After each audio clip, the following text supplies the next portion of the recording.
ഈ ഭാഗത്ത് നിന്നുള്ള ചോദ്യങ്ങളൊന്നും ഞാൻ അങ്ങനെ കണ്ടിട്ടില്ല, പൊതുവെ കുറവായിരിക്കാം. നമുക്ക് നോക്കാം കേട്ടോ. ഓക്കെ, അപ്പോൾ ഇവിടെ കുട്ടികളും ഒരു ടീച്ചറൊക്കെ ആയിട്ടുള്ള ചിത്രം കൊടുത്തിട്ടുണ്ട്. ഇവിടെ കുറേ പൂക്കളൊക്കെ ഉണ്ടായിട്ടുണ്ട്, പച്ചക്കറി കൃഷിയാണ്. അപ്പോൾ എല്ലാ പൂക്കളിൽ നിന്നും ഇതുപോലെ കായകൾ ഉണ്ടാവുമോ എന്നാണ് കുട്ടി ചോദിക്കുന്നത്. അപ്പോൾ പൂക്കളിൽ നിന്നാണ് കായ ഉണ്ടാവുന്നത് എന്ന് നമുക്കറിയാം. ഇവിടെ ഒരു പൂവ് കൊടുത്തിട്ടുണ്ട്, അതിൽ അറിയാവുന്ന ഭാഗങ്ങൾ നമുക്കൊന്ന് അടയാളപ്പെടുത്തി നോക്കാം. ഓക്കെ, നമുക്ക് അറിയാവുന്ന രീതിയിൽ അടയാളപ്പെടുത്തുകയാണ് ചെയ്യുന്നത്. ഇതിനെ നമ്മൾ ദളങ്ങൾ എന്ന് പറയും. ഇത് വിതളം എന്ന് അടയാളപ്പെടുത്തിയിട്ടുണ്ട്. താഴെ കൊടുത്തിരിക്കുന്ന ഇതെന്താണ്? പൂഞ്ഞെട്ട് എന്ന് നമുക്ക് പറയാം അല്ലേ. പൂഞ്ഞെട്ട് എന്ന് കൊടുത്തിട്ട് ഇത് നമ്മളുടെ ഒരു ബേസിക് നോളജ് വെച്ചിട്ട് നമ്മൾ എഴുതിയിരിക്കുകയാണ്. പക്ഷേ താഴെ നമുക്ക് പ്രധാനപ്പെട്ട പൂവിൻ്റെ ഭാഗങ്ങളും അതിൻ്റെ ധർമ്മങ്ങളും കൃത്യമായി എഴുതിയിട്ടുണ്ട്. ഒന്ന് വായിച്ചു നോക്കാമല്ലോ. ഓക്കെ, ഇത് നമുക്ക് വായിച്ചു പോകാനേ ഉള്ളൂ. എന്നാലും എനിക്ക് അറിയാവുന്ന കുറച്ച് പോയിൻറ്റ്സൊക്കെ ഞാൻ എക്സ്ട്രാ അവിടെ ഇവിടെയൊക്കെ ആയിട്ട് ആഡ് ചെയ്തിട്ടുണ്ട് കേട്ടോ. ഓക്കെ, ഒന്നാമത്തത് പൂഞ്ഞെട്ട്. ആ പൂഞ്ഞെട്ട് എന്ന് പറഞ്ഞു കഴിഞ്ഞാൽ അപ്പം തന്നെ നിങ്ങൾ ഇവിടെ ചിത്രത്തിലേക്ക് നോക്കണേ. പൂഞ്ഞെട്ട് എന്ന് പറയുമ്പോൾ പൂവിനെ തണ്ടുമായിട്ട് ബന്ധിപ്പിക്കുന്ന ഭാഗമാണ്. പൂവിനെ തണ്ടുമായിട്ട് ബന്ധിപ്പിക്കുന്ന ആ ഭാഗത്തിനെയാണ് പൂഞ്ഞെട്ട് അഥവാ പെഡിസൽ എന്ന് പറയുന്നത്. അടുത്തത് നോക്കിക്കേ, പുഷ്പാസനം. ആസനം എന്ന് പറഞ്ഞാൽ തന്നെ നമുക്ക് ഏകദേശം റിലേറ്റ് ചെയ്യാൻ പറ്റും. സോ പൂവിൻ്റെ മറ്റു ഭാഗങ്ങൾക്ക് ഇരിപ്പിടം ഒരുക്കുന്ന ആളാണ് പുഷ്പാസനം അഥവാ തലാമസ് എന്ന് പറയുന്നത്. ക്ലിയർ? മൂന്നാമത്തതാണ് വിതളപുടം. എന്താണ് വിതളപുടം? എവിടെയായിരിക്കുന്നത്? ഇതാ ഈ സാധനം കേട്ടോ.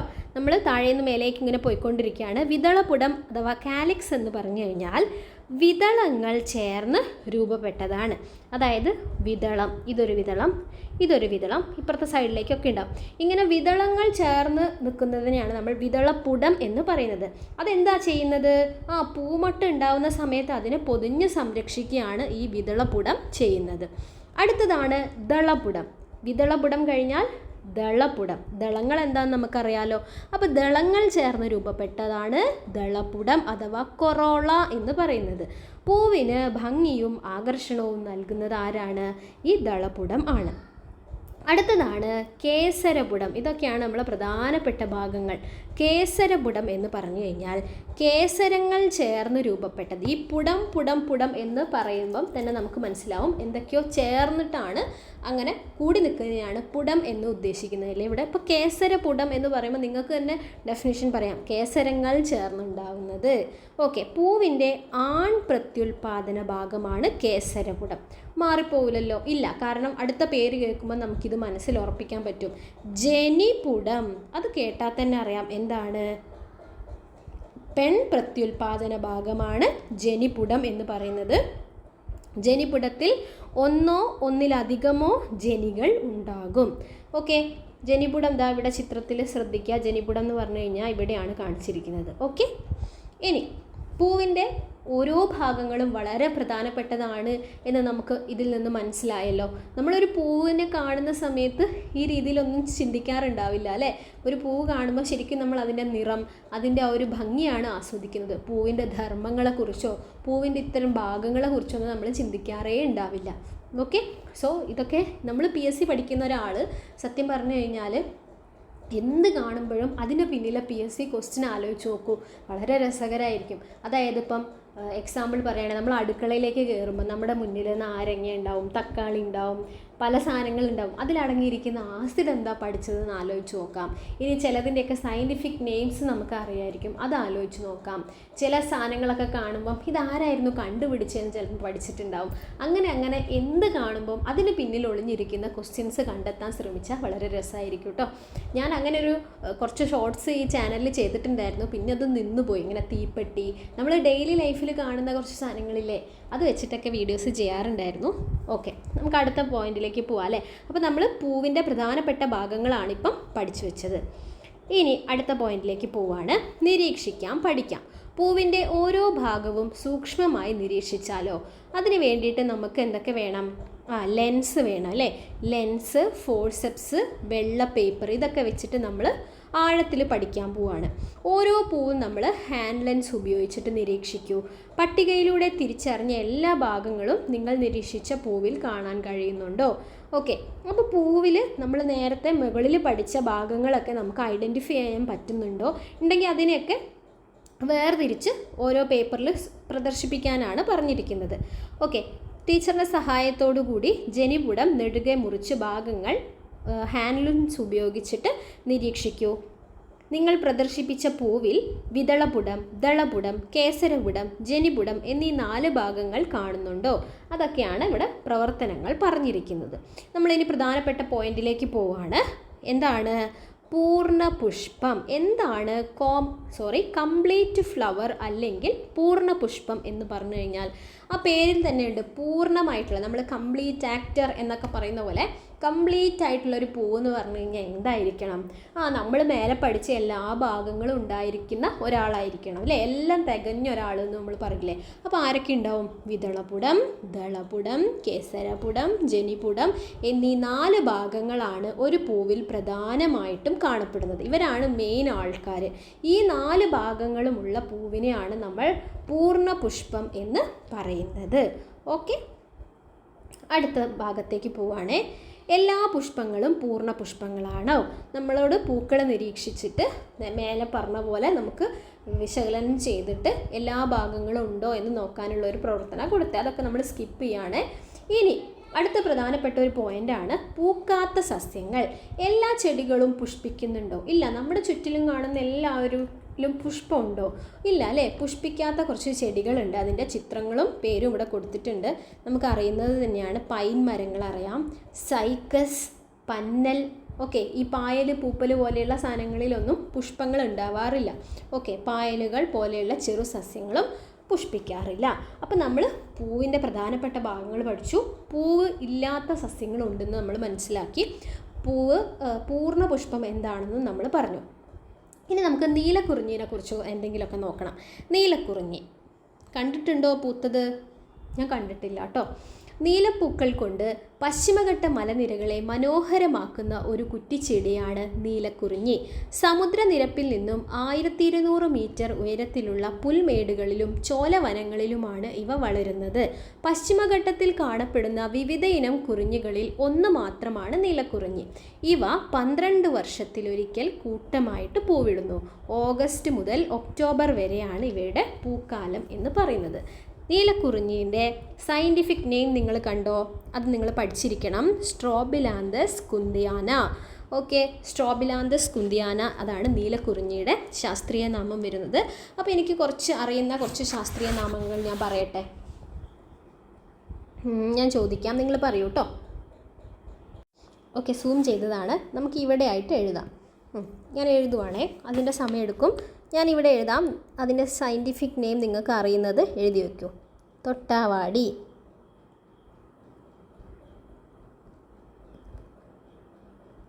സൂര്യകാന്തി, പിന്നെ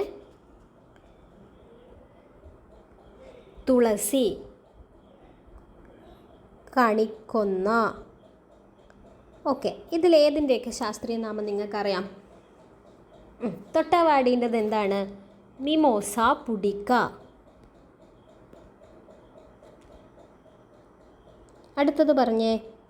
സൂര്യകാന്തിയുടേത് ഹെലിയാൻഡസ് ആനസ്. ഹെലിയാൻഡസ് ആനസ്. അടുത്തത് തുളസി. അത് നമ്മൾ പണ്ട് മുതലേ പഠിക്കുന്നതാണ് അല്ലേ? ഒസിമം സാങ്ക്ടം. ഒറൈസ സറ്റൈവ ആയതാ പറഞ്ഞേ? കമൻറ്റ് ചെയ്യാം കേട്ടോ. കണിക്കൊന്ന പഠിച്ചു വയ്ക്കുക. കാഷ്യ പറഞ്ഞേ, കാഷ്യ ഫിസ്റ്റുല. അപ്പം സ്ട്രോബിലാന്തസ് കുന്തിയാന പറഞ്ഞപ്പം നമുക്കറിയാവുന്ന കുറച്ച് സയൻറ്റിഫിക് നെയിംസ് ഇവിടെ ഉൾപ്പെടുത്തി എന്നുള്ളൂ കേട്ടോ. ഓക്കെ, സ്കിപ്പ് ചെയ്യുവാണ്. ഇനി നമുക്ക് അടുത്ത ഭാഗത്തിലേക്ക് പോകാം. പൂവിൻ്റെ ധർമ്മങ്ങൾ. പ്രധാനപ്പെട്ട ഭാഗമാണ്. അതിലേക്ക് കടക്കുകയാണ്. എന്താണ് ചെടികളിൽ പൂക്കൾ ഉണ്ടാകുന്നത് കൊണ്ടുള്ള പ്രയോജനങ്ങൾ എന്തൊക്കെയാണ്? നോക്കിക്കേ, ഇവിടെ ഒരു തക്കാളി ചെടി ഇരിപ്പുണ്ട്. അതിൻ്റെ പൂവ് ഇവിടെ വലുതാക്കി കൊടുത്തിട്ടുണ്ട്. ആ പൂവ് ആണ് എന്തായിട്ട് മാറുന്നത്? തക്കാളി അല്ലേ, കായയായിട്ട് മാറുന്നത്. ആ കായൻ്റെ ഉള്ളിൽ എന്തുണ്ടാവും? വിത്തുകൾ ഉണ്ടാവും. ഈ വിത്ത് നമ്മൾ നട്ടിട്ടാണ് വീണ്ടും തക്കാളി ചെടി വലുതാവുന്നത്. അതിൽ പൂവുണ്ടാവും. ഈ സൈക്കിൾ ഇങ്ങനെ കണ്ടിന്യൂ ചെയ്ത് പോവുകയാണ് ചെയ്യുന്നത് അല്ലേ. അപ്പോൾ പൂക്കൾക്ക് വലിയ റോളാണുള്ളത്. വെറുതെ കാണാനുള്ള ഭംഗി മാത്രമൊന്നുമല്ല അല്ലേ. ഓക്കെ, പൂവിൽ നിന്ന് എന്തുണ്ടാവുന്നുണ്ട്? മേലത്തെ ചിത്രം വെച്ചിട്ട് നമുക്ക് എന്തൊക്കെ പറയാം? പൂവിൽ നിന്ന് ഫലം ഉണ്ടാവുന്നുണ്ട്.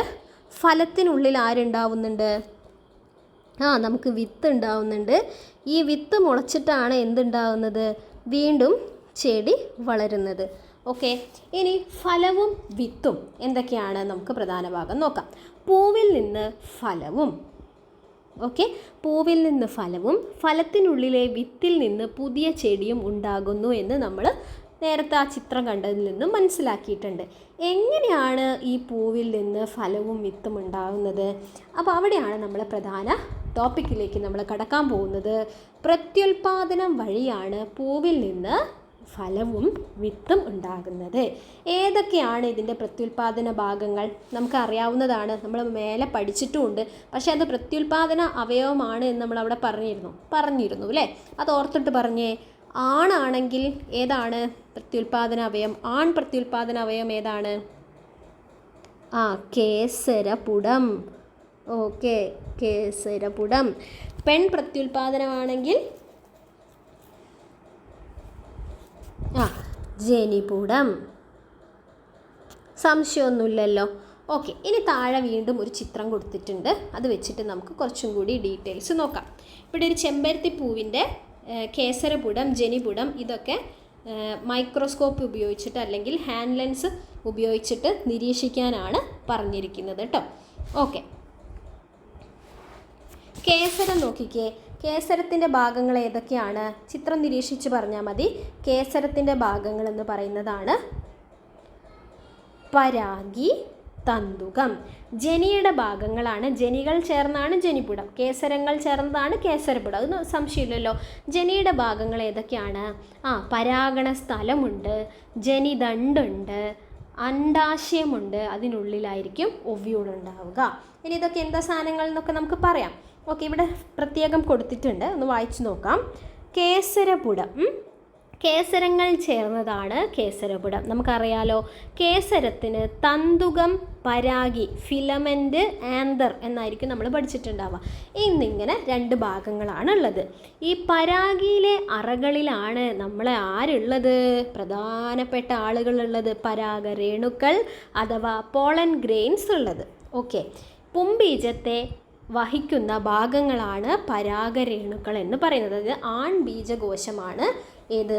ഈ പരാഗരേണുക്കൾ എന്ന് പറയുന്നത്. ഈ പരാഗരേണുക്കളിലാണ് ഈ ഒരു പുംബീജം ഇരിക്കുന്നത്. ഈ പരാഗരേണുക്കൾ എവിടെയാണ് ഉള്ളത്? പരാഗിയിലുള്ള അറകളിലാണുള്ളത്. ഈ പരാഗി ആരുടെ ഭാഗമാണ്? കേസരത്തിൻ്റെ ഭാഗമാണ്. ക്ലിയർ? അപ്പോൾ പരാഗരേണുക്കൾ എവിടെയാണുള്ളത് എന്നൊരു പിടി കിട്ടിയിട്ടുണ്ട്. ഇനി ജനിപുടത്തിൻ്റെ ഭാഗങ്ങൾ ഏതൊക്കെയാണെന്ന് നോക്കാം. പൂവിൻ്റെ പെൺ പ്രത്യുൽപാദന ഭാഗമാണ് ജനിപുടം. നമുക്കറിയാം, ഈ ജനിയിൽ പരാഗണസ്ഥലം അല്ലേ, പരാഗണസ്ഥലം സ്റ്റിഗ്മ എന്ന് പറയും. പിന്നെ ജനിദണ്ട് അഥവാ സ്റ്റൈൽ, പിന്നെ ഓവറി അണ്ഡാശയം എന്നീ ഭാഗങ്ങളാണുള്ളത്. അണ്ഡാശയത്തിനുള്ളിലെ ഒവ്യൂളിനുള്ളിലാണ് അണ്ഡം അഥവാ പെൺ ബീജകോശം കാണപ്പെടുന്നത്. അപ്പം പരാഗിയിലെ അറകളിലാണ് ആൺ ബീജകോശം അടങ്ങിയ പരാഗരേണുക്കൾ ഉള്ളത്. ഈ പരാഗരേണുക്കൾ എവിടെ പോയി കിടക്കണം?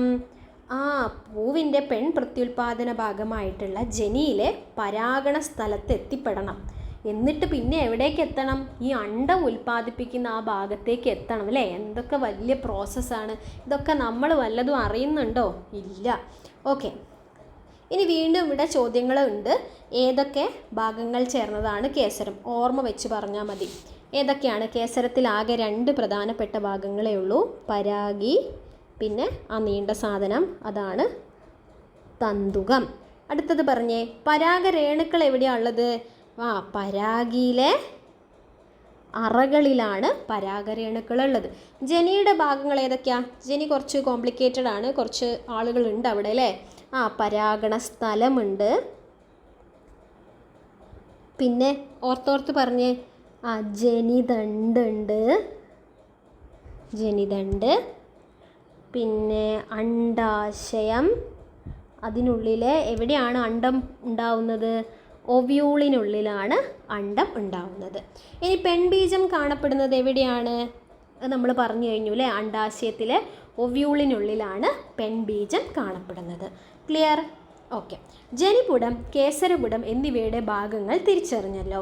ഒരു ചെമ്പരത്തിപ്പൂവിൻ്റെ ഛേദം വ്യക്തമാക്കുന്ന ഒരു ചിത്രം താഴെ കൊടുത്തിട്ടുണ്ട്. ഇവിടെയും ഭാഗങ്ങൾ അടയാളപ്പെടുത്താനാണ് പറഞ്ഞിരിക്കുന്നത്. ചെമ്പരത്തിപ്പൂവിൻ്റെ ഛേദമാണ് കൊടുത്തിരിക്കുന്നത്. നമുക്ക് അറിയാവുന്ന രീതിയിൽ അടയാളപ്പെടുത്തി പോവാം.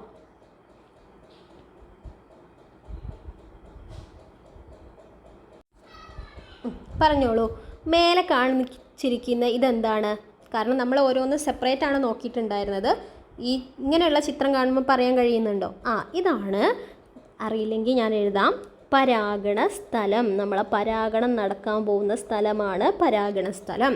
അടുത്തത് ഇത് മൊത്തമായിട്ട് ആരാണ്? കേസരം ആണ്. കേസരം. ഓക്കെ. അടുത്തതോ ഇതാരാ? അതറിയാലോ, സിമ്പിളായിട്ടുള്ള ഒരാൾ ഇതേ ഉള്ളൂ, ദളം. അടുത്തത് ഇവരാണല്ലോ പൊതിഞ്ഞ് സംരക്ഷിക്കുന്നത് മുട്ടൊക്കെ ഉണ്ടാകുമ്പം, അതാണ് വിതളം. അടുത്തത് മനസ്സിലാവുന്നില്ലെങ്കിൽ പറഞ്ഞുതരാം, ഒവ്യൂളാണ്. നെക്സ്റ്റ് ഇരിപ്പിടം. ഇരിപ്പിടം എന്ന് പറയുമ്പോൾ ആസനം ആലോചിക്കുക. അപ്പോൾ എന്തെഴുതാം? പുഷ്പാസനം. അടുത്തത് ഇത് എളുപ്പമാണല്ലോ, പൂ ഞെട്ട്. ക്ലിയർ? ഓക്കെ. ഇനി നമ്മൾ വേറൊരു ഭാഗത്തിലേക്ക് പോവാണ്. ഒരു പൂവിൽ ഒന്നിലധികം അണ്ഡാശയങ്ങൾ ഉണ്ടാകുമോ? നിങ്ങളുടെ ഊഹം എന്താണ്? ഒരു പൂവിൽ ഒന്നിലധികം അണ്ഡാശയങ്ങൾ കാണുന്ന പൂക്കളാണ് ആര്? ഇവിടെ എക്സാമ്പിൾ കൊടുത്തിട്ടുണ്ട്, ചെമ്പകപ്പൂവ്. ഒരു പൂവിൽ ഒന്നിലധികം അണ്ഡാശയങ്ങൾ ഉണ്ടാവും. അതിനുള്ള ഉദാഹരണമാണ് ചെമ്പകപ്പൂവ്. പിന്നെയോ താമരപ്പൂവ്, സീതപ്പഴപ്പൂവ്, അരണമരപ്പൂവ്. ഇതിലൊക്കെ എന്തുണ്ട്? ഒന്നിലധികം അണ്ഡാശയങ്ങളുണ്ട് കേട്ടോ. ചെമ്പകപ്പൂവ്, താമരപ്പൂവ്, സീതപ്പഴപ്പൂവ്, അരണമരപ്പൂവ്. ഓക്കെ. ഇനി നമുക്ക് അടുത്ത ഭാഗത്തേക്ക് പോവാം. അപ്പോൾ നമ്മൾ എന്തൊക്കെയാണ് ഇതുവരെ പറഞ്ഞത്? പൂവ്, അതിൻ്റെ ഭാഗങ്ങൾ പഠിച്ചു. പ്രത്യുൽപാദന വ്യവസ്ഥയിലേക്ക് കടന്നിരിക്കുകയാണ്. പിന്നെ ഒന്നിലധികം അണ്ഡാശയങ്ങളുള്ള കുറച്ച് പൂക്കൾ കണ്ടു കേട്ടോ. ഇനി പൂക്കളിൽ ആണും പെണ്ണും ഉണ്ടോ? നിങ്ങൾ നിരീക്ഷിച്ച എല്ലാ പൂക്കളിലും കേസരപുടവും ജനിപുടവും ഒരേ പൂവിൽ കാണുന്നുണ്ടോ എന്ന് കണ്ടെത്താൻ ഒരു പ്രവർത്തനം ചെയ്യാനാണ് പറഞ്ഞിരിക്കുന്നത്. നമ്മളെ കയ്യിൽ വെണ്ട, മത്തൻ എന്നീ പൂക്കളാണുള്ളത്. വെണ്ടയുടെ പൂക്കളും മത്തൻ്റെ പൂക്കളും എടുത്ത് നിരീക്ഷിക്കാനാണ് പറഞ്ഞത് കേട്ടോ. താഴേക്ക് പോവാണേ.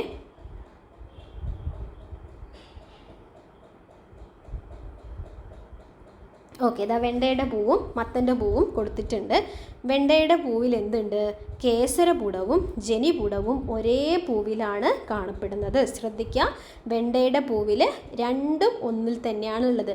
പക്ഷേ മത്തൻ്റെ പൂക്കളിൽ അങ്ങനെയല്ല.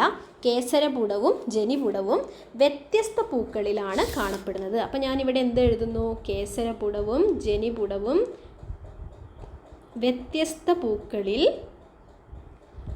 കാണപ്പെടുന്നു എന്നെഴുതുന്നുണ്ട് കേട്ടോ.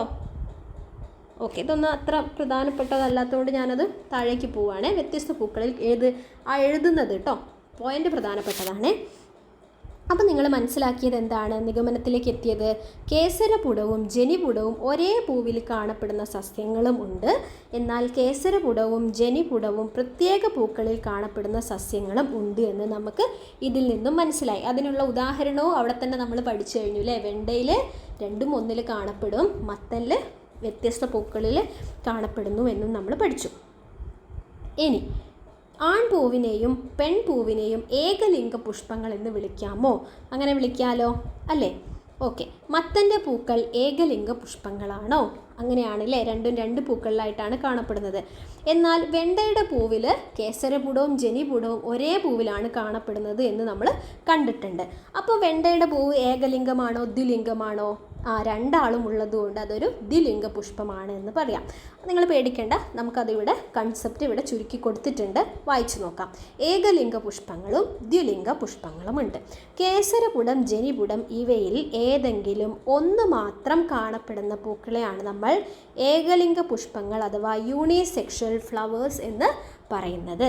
ഇനി ഒരേ പൂവിൽ തന്നെ കേസരപുടവും ജനിപുടവും കാണപ്പെടുന്നതാണ് ദ്വിലിംഗ പുഷ്പങ്ങൾ എന്ന് പറയുന്നത്, അഥവാ ബൈസെക്ഷൽ ഫ്ലവേഴ്സ് എന്ന് പറയുന്നത്.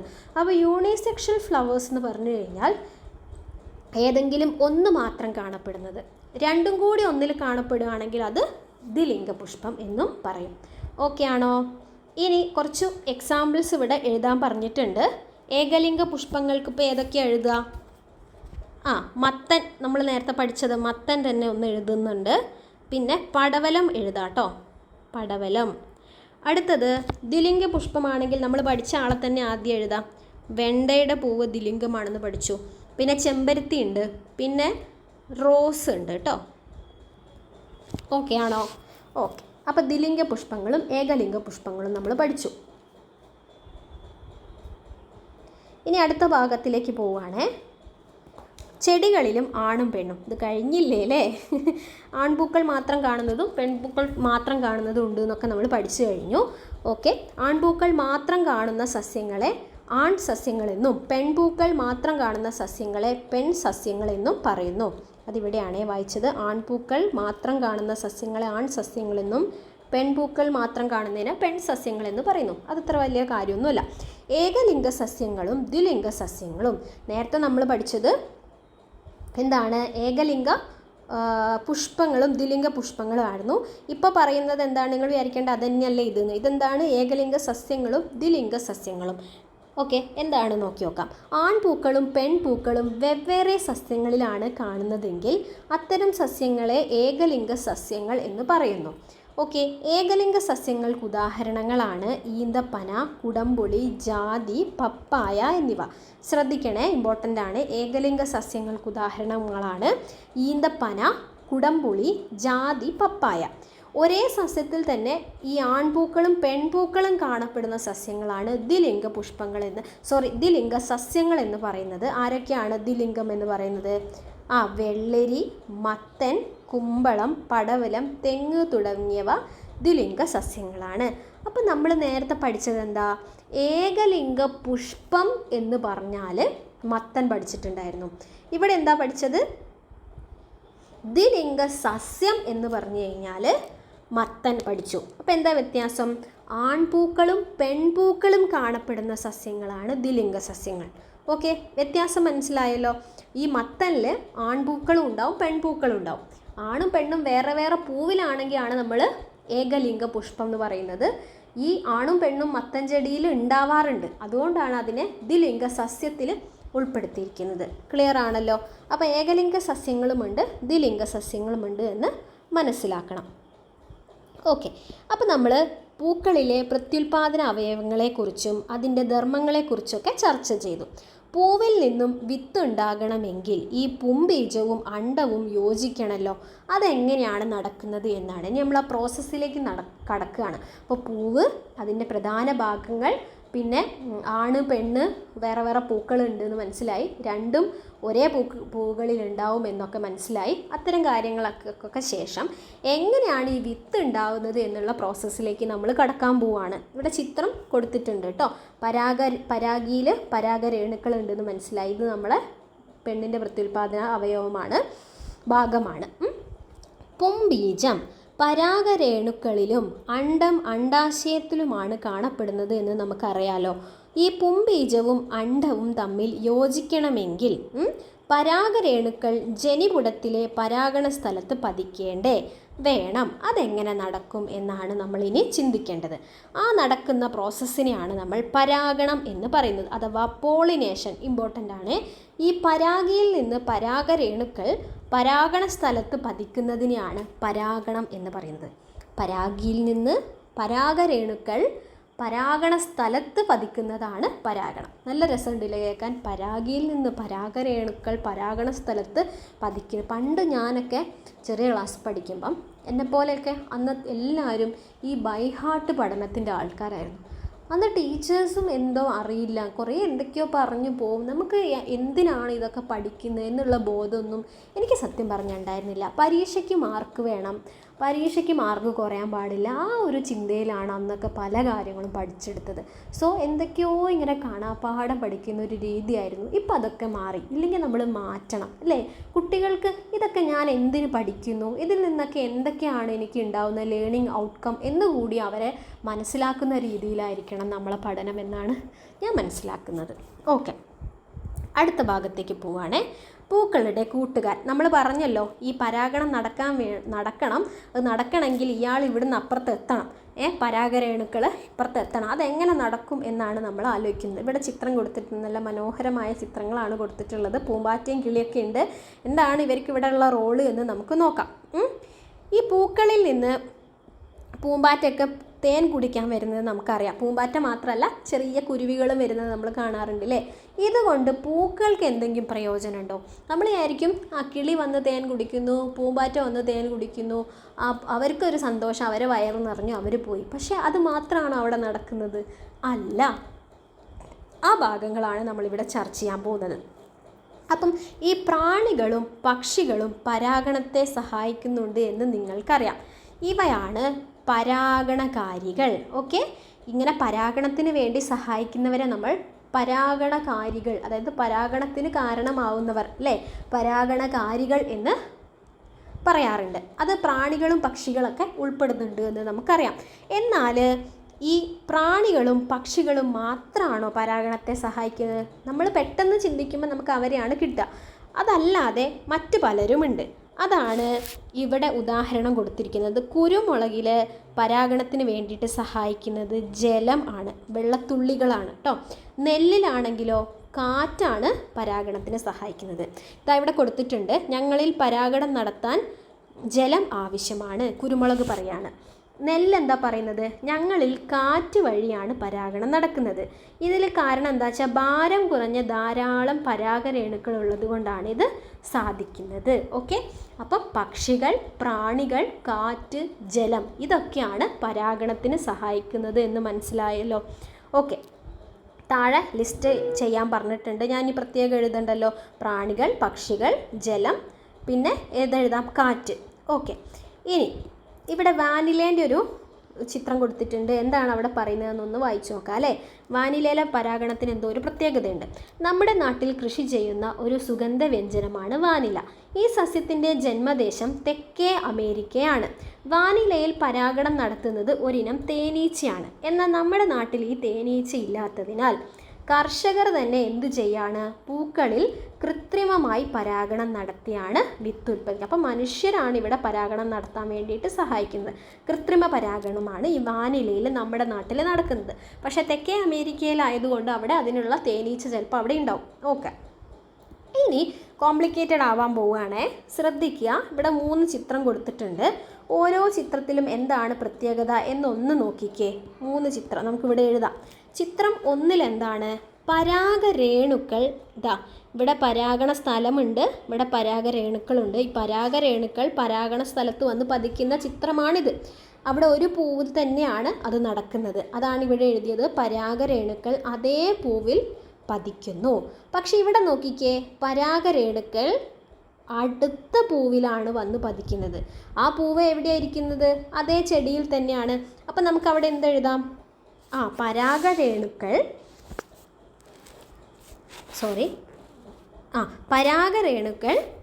അതേ ചെടിയിലെ മറ്റൊരു പൂവിൽ പതിക്കുന്നു. ഞാനിവിടെ എഴുതാം കേട്ടോ. പരാഗരേണുക്കൾ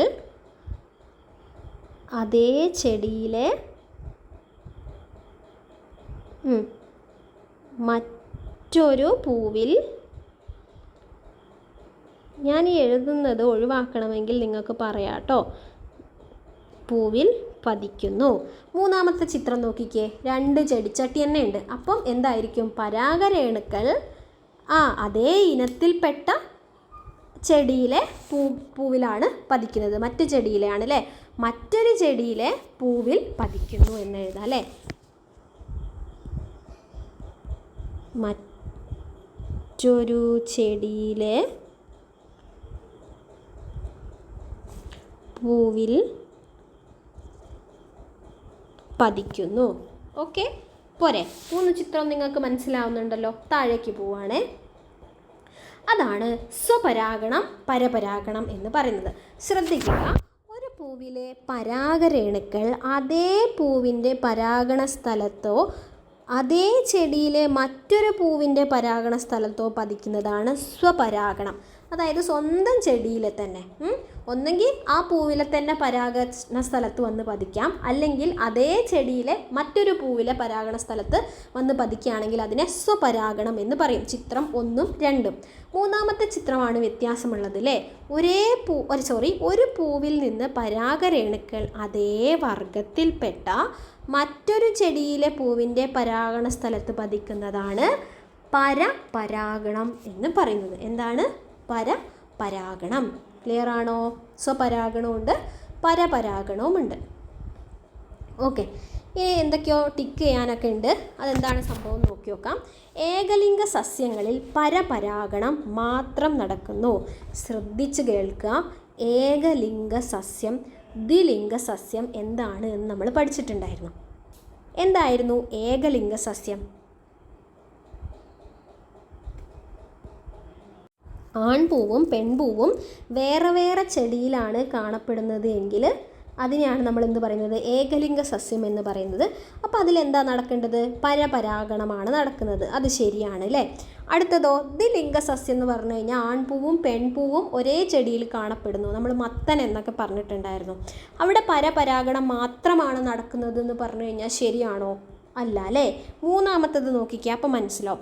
ദ്വിലിംഗ പുഷ്പങ്ങളിൽ ശ്രദ്ധിക്കണം. ദ്വിലിംഗ പുഷ്പം അങ്ങനെ പറഞ്ഞാൽ രണ്ടും ആണും പെണ്ണും ഒരു പൂവിൽ കാണപ്പെടുക. സ്വപരാഗണവും പരപരാഗണവും നടക്കുന്നു. അതിൽ സ്വപരാഗണം നടക്കാം അല്ലേ, പരപരാഗണവും നടക്കാം. അതുകൊണ്ട് അത് ശരിയാണ്. ഒന്ന് ചിന്തിച്ചാൽ കിട്ടാവുന്നതേ ഉള്ളൂ കേട്ടോ, കോംപ്ലിക്കേറ്റഡ് ഒന്നുമല്ല. ഓക്കെ, ഇനി പരപരാഗണത്തെ പ്രോത്സാഹിപ്പിക്കുന്ന പ്രകൃതി. എന്താണ് പ്രകൃതിയുടെ വികൃതി എന്നൊന്ന് നോക്കാം.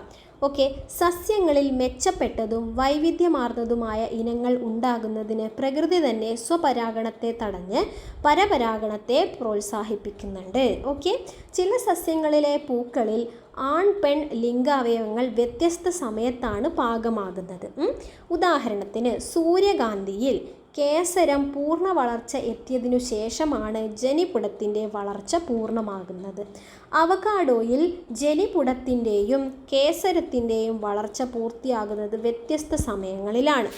മേന്തോന്നിയിൽ സ്വപരാഗണം തടയുന്നതിനായി കേസരവും ജനിപുടവും 2 ദിശയിൽ കാണപ്പെടുന്നു. ഓക്കെ, അപ്പോൾ ഇവരൊക്കെ പ്രകൃതിയാൽ ഇങ്ങനെയാണ്.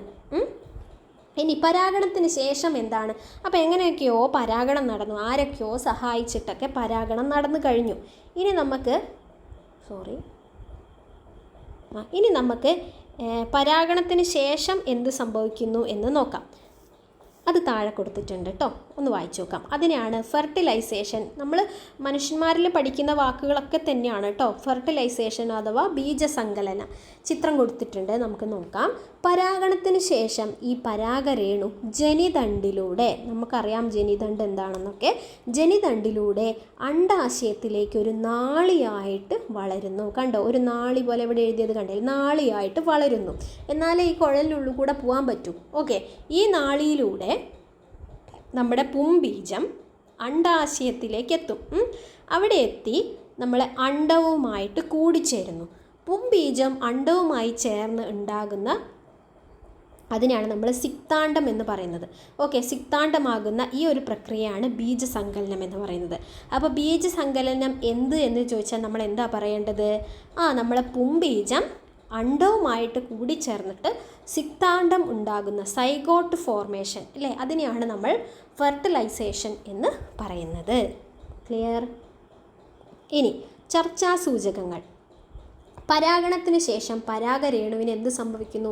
ഈ മുകളിൽ എഴുതിയ സെയിം സാധനങ്ങൾ ഇങ്ങോട്ട് എഴുതാനേ ഉള്ളൂ കേട്ടോ. നാളിയായിട്ട് വളരുന്നു, താഴേക്ക് എത്തുന്നു, അത് അത്രയേ ഉള്ളൂ. ഞാൻ സ്കിപ്പ് ചെയ്യാണ്. ഇനി ബീജസങ്കലനത്തിനു ശേഷം തക്കാളിയുടെ പൂവിനുണ്ടാകുന്ന മാറ്റങ്ങളാണ് ചിത്രത്തിൽ കൊടുത്തിരിക്കുന്നത് കേട്ടോ. പല ഭാഗങ്ങളും ഇല്ലാതായി പോവും, ചില ഭാഗങ്ങൾ ചില രീതിയിൽ വളരും, എന്തൊക്കെയോ സംഭവിക്കും. അതെന്തൊക്കെയാണ് സംഭവിക്കുന്നത് എന്ന് നമുക്കൊന്നിവിടെ എഴുതാം. ഒരു ചിത്രം മേലെ കൊടുത്തിട്ടുണ്ടായിരുന്നേ, അതെനിക്കിനി കാണിക്കാൻ കഴിയില്ല. എന്തായിട്ടുണ്ട്, ദളങ്ങളൊക്കെ കൊഴിഞ്ഞു പോകുന്നുണ്ട് അല്ലേ? ആ പൂവിൻ്റെ ദളങ്ങളൊക്കെ കൊഴിഞ്ഞു പോകും. ബീജസങ്കലനത്തിന് ശേഷമുള്ള കാര്യമാണേ പറയുന്നത്, ആലോചിച്ചിട്ട് എഴുതാം. ദളങ്ങൾ കൊഴിഞ്ഞു പോകുന്നു. കേസരപുടമോ? അതും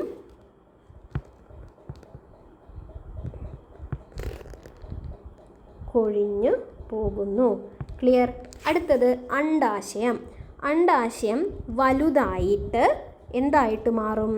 കായ അല്ലേ? കായായിട്ട് മാറുന്നു. നമ്മുടെ ഫലമായിട്ട് ആര് മാറുന്നു? അണ്ഡാശയം. നേരത്തെ നമ്മൾ അണ്ഡാശയവുമായി ബന്ധപ്പെട്ടൊരു പോയിന്റ് പഠിച്ചിട്ടുണ്ടായിരുന്നല്ലോ, ഒന്നിൽ കൂടുതൽ അണ്ഡാശയമുള്ള കാര്യം അല്ലേ? ഓക്കെ. അടുത്തത് പൂഞ്ഞെട്ട്. പൂഞ്ഞെട്ട് എന്തായിട്ട് മാറും? പൂവിൻ്റെ ഞെട്ടെല്ലാം കൂടി മാറി ആരുടെ ഞെട്ടായിട്ട് മാറും? പൂവ് മാറി കായയായി, കായയുടെ ഞെട്ടായിട്ട് മാറുന്നു. അടുത്തത് വിതളങ്ങൾ എന്ത് സംഭവിക്കും? വിതളങ്ങൾ ആലോചിക്കൂ. വിതളങ്ങൾ പാവം വീണ്ടും പ്രൊട്ടക്റ്റ് ചെയ്യുക തന്നെയാണ്. ആരെയാണ് പ്രൊട്ടക്റ്റ് ചെയ്യുന്നത്? നമ്മൾ കായയുടെ ചുവട്ടിലൊരു കപ്പ് പോലെ കാണപ്പെടുന്നു അല്ലേ? കപ്പ് പോലെ ഇങ്ങനെ കാണപ്പെടുന്നതാണ് ആര്? വിതളങ്ങൾ. ഓക്കെ. അപ്പോൾ പൂവ് ബീജസങ്കലനത്തിന് ശേഷം പൂവിൻ്റെ രൂപമൊക്കെ മാറി കായയായപ്പം ചില ഭാഗങ്ങൾ അവിടെ തന്നെ ഉണ്ട്, ചില ഭാഗങ്ങളൊക്കെ കൊഴിഞ്ഞു പോയിട്ടുണ്ട് എന്ന് മനസ്സിലാക്കാം. ബീജസങ്കലനത്തിന് ശേഷം സിക്താണ്ഡം ഭ്രൂണമായും ഒവ്യൂൾ വിത്തായും അണ്ഡാശയം ഫലമായും മാറുന്നു. ശ്രദ്ധിക്കുക, ബീജസങ്കലനം എന്ന് പറഞ്ഞു കഴിഞ്ഞാൽ ഈ എഗ്ഗും ഓവവും കൂടി ചേർന്നിട്ട് എന്തുണ്ടായിട്ടുണ്ട്? സോറി, ഞാൻ പറഞ്ഞതിൽ എന്തോ ഒരു തെറ്റുണ്ടല്ലോ. എഗ്ഗ് അതുതന്നെയാണ് നമ്മൾ പെണ്ണിൻ്റെ ഇതിന് പറയുന്നത് എഗ്ഗ് എന്നാണല്ലോ. ഞാൻ പിന്നെ ഓവെന്ന് പറഞ്ഞു പോയിട്ടുണ്ട്. മെയിൽ ഗമീറ്റാണ് കേട്ടോ. അതായത് പുംബീജവും അണ്ടവും കൂടി ചേർന്നിട്ട് എന്തുണ്ടായിട്ടുണ്ട്? സിക്താണ്ഡം ഉണ്ടായിട്ടുണ്ട്. ആ സിക്താണ്ഡത്തിന് പിന്നീട് എന്ത് സംഭവിക്കുകയാണ്? അത് ഭ്രൂണമായി മാറുകയും ഈ ഒവ്യൂൾ ഉണ്ടല്ലോ, അണ്ഡാശയത്തിനുള്ളിലുള്ള ഒവ്യൂള് വിത്തായിട്ടും മാറുന്നു. ഈ അണ്ഡാശയം മൊത്തമായിട്ട് ഫലമായിട്ട് മാറുകയും ചെയ്യുന്നു. മനസ്സിലായല്ലോ? ഓക്കെ. ഇനി ഫലങ്ങളിലേക്ക് പോവാണ്. ബീജസങ്കലനത്തിന് ശേഷം അണ്ഡാശയം വളർന്നാണല്ലോ ഫലം ഉണ്ടാകുന്നത്. നമ്മൾ പഠിച്ചല്ലോ. അണ്ഡാശയത്തിൻ്റെ എണ്ണവും ഫലത്തിൻ്റെ എണ്ണവും തമ്മിൽ ബന്ധം ഉണ്ടോ? പാവലിൻ്റെ പൂവിന് ഒരു അണ്ഡാശയം മാത്രമേ ഉള്ളൂ. അണ്ഡാശയം ഒന്നിൽ കൂടുതലുള്ളത് നമ്മൾ പഠിച്ചിട്ടുണ്ടായിരുന്നു. ഒറ്റയൊന്നുള്ള ആളാണ് പാവൽ. ഓക്കെ. പൂവിന് ഒരു അണ്ഡാശയം മാത്രമേ ഉള്ളൂ. അപ്പോൾ അതിൽ നിന്നും എത്ര ഫലം ഉണ്ടാവും? ഒരാളെ ഉണ്ടാവാൻ പറ്റുള്ളൂ അല്ലേ? എന്നാൽ പാവലിൻ്റെ പൂവിനെ പോലെ മാങ്ങ, വെണ്ട, പയറ്, പപ്പായ, പാവലിൻ്റെ പൂവലിനെ പോലെ ആണ് എന്ത്? മാങ്ങ, വെണ്ട, പയറ്, പപ്പായ എന്നിവയുടെ പൂക്കളിലും എത്ര അണ്ഡാശയം മാത്രമേ ഉള്ളൂ? ഒരു അണ്ഡാശയം മാത്രമേ ഉള്ളൂ. ഓക്കെ. ഒരു പൂവിൽ നിന്ന് ഒരു ഫലം ഉണ്ടാകുകയാണെങ്കിൽ അതിനെ സിമ്പിൾ ഫ്രൂട്ട് അഥവാ ലഘുഫലം എന്ന് പറയും. ലഘുഫലങ്ങൾക്ക് കൂടുതൽ ഉദാഹരണം നമുക്ക് ഇത്രയൊക്കെ തന്നെ മതി അല്ലേ? മാങ്ങ, വെണ്ട, പയറ്, പപ്പായ, പാവൽ. ഓക്കെ. ഒരു പൂവിൽ നിന്ന് ഒന്നിലധികം അണ്ഡാശയങ്ങൾ ഉണ്ടെങ്കിൽ ഒരു പൂവിൽ ഒന്നിലധികം അണ്ഡാശയങ്ങൾ ഉണ്ടെങ്കിൽ നമ്മൾ അതിന് എന്ത് പറയും? താഴെ കൊടുത്തിട്ടുണ്ടാവും കേട്ടോ.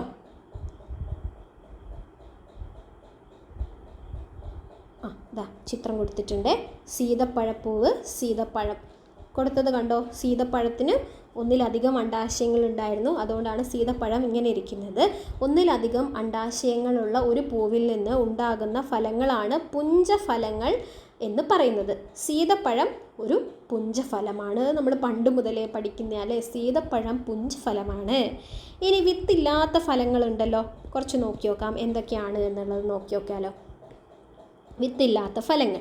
ബീജസങ്കലനം നടക്കാതെ ചില സന്ദർഭങ്ങളിൽ അണ്ഡാശയം ഫലമായി മാറാറുണ്ട്. അതെങ്ങനെയാല്ലേ? പണ്ട് പുരാണങ്ങളിലൊക്കെ പെട്ടെന്ന് ഓരോ കുട്ടി ഉണ്ടാകുന്ന കഥയൊക്കെ നമ്മൾ കാണാറുണ്ട് അല്ലേ? അവിടുന്ന് ഇതിങ്ങനെയായി. ഞാൻ കൂടുതൽ അതിനെക്കുറിച്ച് പറയുന്നില്ല, എന്തെങ്കിലും. അപ്പോൾ ബീജസങ്കലനം നടക്കാതെ ചില സന്ദർഭങ്ങളിൽ അണ്ഡാശയം ഫലമായി മാറാറുണ്ട്. ഇത്തരം ഫലങ്ങളിൽ എന്തുണ്ടാവില്ല? വിത്തുണ്ടാവില്ല. പാർത്തനോകാർപ്പി എന്നാണ് ഈ പ്രതിഭാസം അറിയപ്പെടുന്നത്. അത് പ്രധാനപ്പെട്ട പോയിൻ്റാണ്. പാർത്തനോകാർപ്പി അത് വളരെ ഇമ്പോർട്ടൻ്റ് ആണ് കേട്ടോ. പാർത്തനോകാർപ്പി ശ്രദ്ധിച്ചു വയ്ക്കാം. ബീജസങ്കലനം നടക്കാതെ ചില സന്ദർഭങ്ങളിൽ അണ്ഡാശയം ഫലമായിട്ട് മാറാറുണ്ട്. ഇത്തരം കേസിൽ വിത്തുകൾ ഉണ്ടാവുകയില്ല. ഇതിനെയാണ് പാർത്തനോകാർപ്പി എന്ന് പറയുന്നത്. ഓക്കെ. വിത്തില്ല ഫലങ്ങൾ പ്രകൃതിദത്തമായി ഉണ്ടാകാറുണ്ട്. കൃത്രിമമായും അവയെ ഉണ്ടാക്കാറുണ്ട്. വാഴപ്പഴം, കൈതച്ചക്ക എന്നിവ ഇത്തരം പ്രകൃതിദത്ത ഫലങ്ങളാണ്. മുന്തിരി, തക്കാളി, തണ്ണിമത്തൻ എന്നിവയുടെ വിത്തില്ലാത്ത ഇനങ്ങൾ കൃത്രിമമായി നാം വികസിപ്പിച്ചിട്ടുണ്ട്. ഓക്കെ, അപ്പോൾ പാർത്തനോകാർപ്പി എന്നുള്ളൊരു പോയിന്റ് ഇവിടെ ഓർത്ത് വയ്ക്കാം. ഇനി അടുത്ത് നോക്കിക്കേ, പൂങ്കുലകൾ കാണാം അല്ലേ? മാവിൻ്റെ പൂങ്കുല, വാഴേൻ്റെ പൂങ്കുലയൊക്കെ കണ്ടിട്ടുണ്ട്. അതുകൊണ്ടാണ് ഇതിങ്ങനെ കൂട്ടം കൂടി ഉണ്ടായിട്ടുള്ളത് അല്ലേ? ചക്കേൻ്റെ കാര്യവും കൊടുത്തിട്ടുണ്ട്. എന്തൊക്കെയാണ് ഇതിൻ്റെ പ്രത്യേകത എന്നൊന്ന് നോക്കി നോക്കാം. മാവ്, വാഴ എന്നിവയുടെ പൂങ്കുലകളിൽ ഉണ്ടാകുന്ന ഫലങ്ങൾ വേറിട്ടാണ് കാണപ്പെടുന്നത് അല്ലേ? എന്നാൽ പ്ലാവിൻ്റെ പൂങ്കുലയിൽ ഉണ്ടാകുന്ന ഫലങ്ങൾ എല്ലാം കൂടിച്ചേർന്ന് ഒറ്റ ഫലമായിട്ട് മാറുന്നു അല്ലേ? കണ്ടില്ലേ? ഒരു പൂങ്കുലയിൽ ഉണ്ടാകുന്ന ഒന്നിലധികം ഫലങ്ങൾ കൂടിച്ചേർന്ന് ഒരൊറ്റ ഫലമാകുന്നതാണ് സംയുക്ത ഫലം എന്ന് പറയുന്നത്. മൾട്ടിപ്പിൾ ഫ്രൂട്ട് എന്ന് പറയും. കൈതച്ചക്ക, ആഞ്ഞിലിച്ചക്ക, ശീമച്ചക്ക എന്നിവ സംയുക്ത ഫലങ്ങളാണ്. അപ്പോൾ നമ്മൾ ലഘുഫലം പഠിച്ചു, പുഞ്ചഫലം പഠിച്ചു, സംയുക്ത ഫലം പഠിച്ചു. ഓർത്ത് വയ്ക്കണേ. അടുത്തതാണ് കപടഫലങ്ങൾ. നാലാമത്തതാണ് കപടഫലം. അതാണ് നമ്മുടെ ഈ കശുവണ്ടി. കശുവണ്ടി ബാക്കിയുള്ള ഫലങ്ങളെ പോലെ അല്ല അല്ലേ? എന്തൊക്കെയോ അതിന് പുറമെ കിടക്കുന്നുണ്ട്. എന്തൊക്കെയാണ് എന്നൊന്ന് നോക്കി നോക്കാം. സാധാരണ പൂക്കളിൽ അണ്ഡാശയം വളർന്നാണ് കായയായിട്ട് ഫ്രൂട്ടായിട്ട് മാറുന്നത് എന്ന് നമ്മൾ പഠിച്ചിട്ടുണ്ടായിരുന്നു. ചില സസ്യങ്ങളിൽ ഈ അണ്ഡാശയം അല്ലാതെ പൂവിലെ വേറെ ചില ഭാഗങ്ങൾ ഈ കായയായിട്ട് മാറാറുണ്ട്. ഇതിനെയാണ് കപടഫലങ്ങൾ എന്ന് നമ്മൾ പറയുന്നത്. ഓർത്ത് വയ്ക്കുക, എളുപ്പമാണല്ലോ. ഈ കശുമാങ്ങയിൽ പൂഞ്ഞെട്ട് വളർന്നിട്ടാണ് ഫലമായിട്ട് മാറുന്നത്. ആരാണ്? പൂഞ്ഞെട്ട്. ഓർത്ത് വയ്ക്കണേ. കപടഫലങ്ങൾക്ക് കൂടുതൽ ഉദാഹരണം ഈ ആപ്പിള്, സബർജല്ലി, ഇതൊക്കെ എന്താണ്? കപടഫലങ്ങളാണ് കേട്ടോ. ഏത് ഭാഗമാണ് വളർന്നിട്ട് ഇതായത് എന്നുകൂടി പഠിച്ചു വെക്കണേ. ഇവയുടെ പുഷ്പാസനം വളർന്നിട്ട് ഫലമായിട്ട് മാറുന്നു. പുഷ്പാസനം വളർന്നിട്ടാണ് ഫലമായിട്ട് മാറുന്നത്. ആപ്പിൾ, സബർജല്ലി. കശുവണ്ടിയുടെ പൂഞ്ഞെട്ടായിരുന്നു ഫലമായിട്ട് മാറിയിട്ടുണ്ടായിരുന്നത്. ഓക്കെ, എന്തുകൊണ്ടായിരിക്കും ഇതിനെപ്പം കപടഫലം എന്ന് വിളിക്കുന്നതെന്ന് ഒരു ഐഡിയ കിട്ടിയല്ലോ. ക്ലിയർ. ഇനി നമുക്ക് താഴെ തന്നിരിക്കുന്ന കുറച്ച് ഫ്രൂട്ട്സ് ഉണ്ട്. അതിനെ നമ്മൾ പഠിച്ചത് വെച്ചിട്ട് ലഘുഫലം, സംയുക്ത ഫലം, പുഞ്ചഫലം, കപടഫലം ഒന്ന് തരംതിരിച്ച് നോക്കിയാലോ? അറിയുന്നത് നിങ്ങൾ വേഗം ഒന്ന് പറഞ്ഞു നോക്കിക്കേ. ലഘുഫലത്തിൽ ഒരു ഉദാഹരണം ഇവിടെ തന്നെ കൊടുത്തിട്ടുണ്ട്. ബാക്കി കൂടി നമുക്ക് കുറച്ചെണ്ണം എഴുതി ചേർക്കാം. എല്ലാത്തിലും ഒരു 3-4 മതി കേട്ടോ. ലഘുഫലമാണ്, ശ്രദ്ധിക്കാം. ഒറ്റ അണ്ഡാശയം മാത്രമുള്ളതാണ് എഴുതുന്നത്. മാങ്ങ, എഴുതാനുള്ളത് പെണ്ണെടുത്തില്ല. മാങ്ങ, പപ്പായ, പേരയ്ക്ക, ഓക്കെ, പിന്നെ തക്കാളി. ഇനിയും ഒരുപാട് എഴുതാം കേട്ടോ, അത് മതി.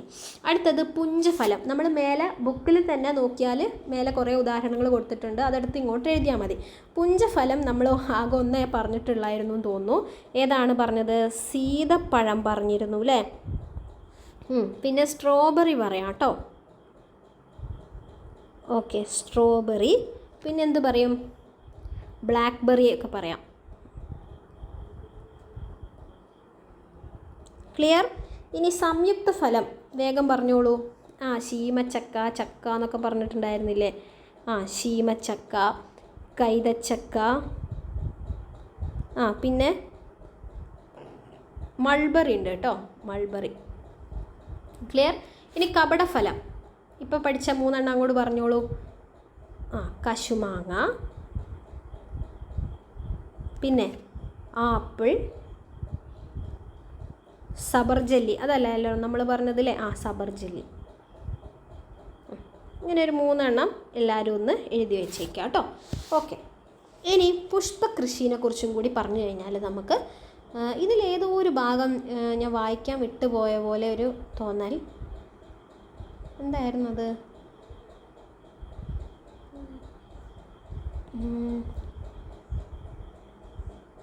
ഇല്ലല്ലേ, എല്ലാം നമ്മൾ പറഞ്ഞു കഴിഞ്ഞു.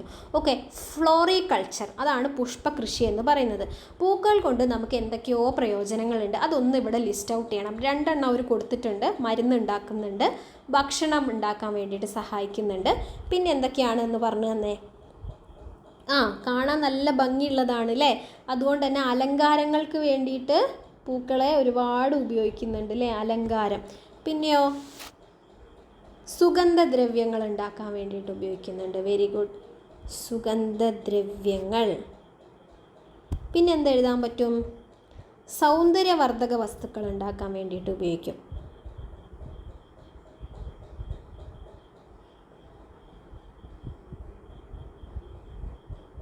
ഓക്കെ, ഇനി മതപരമായിട്ടുള്ള ആവശ്യങ്ങൾക്ക് വേണ്ടിയിട്ട് നമ്മൾ ഉപയോഗിക്കാറുണ്ട്, ഈ പൂജയ്ക്കൊക്കെ അല്ലേ?